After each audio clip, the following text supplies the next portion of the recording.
এর কোরবানির সময় যখন গরু জবাই করো, একটা গরুর সামনে ছুরি দেখাইও না, নিষেধ, গরু কষ্ট পাবে।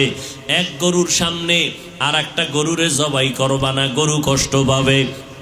গরুটারে রশি দিয়া বাইদা জমিনের মধ্যে শোয়াইয়া 1 সেকেন্ড দেরি করবা না।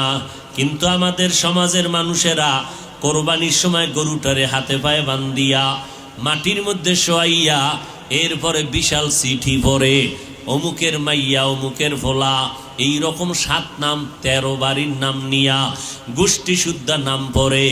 অমুক একজনের নাম আব্দুর রহমান, নাম পড়ল, বাবার নাম, মায়ের নাম, ওয়ার্ড, এরপরে থানা, এরপরে জেলা। কিও এত নাম কেন? কয় আমার এই নামে তো অমুক জেলায় আরো থাকতে পারে, যদি এই জেলার নাম না কও তাহলে আমার দোয়া তো আর এক জেলায় চলে যাইব। এই জন্য আমার গোষ্ঠী শুদ্ধ সব নাম ক।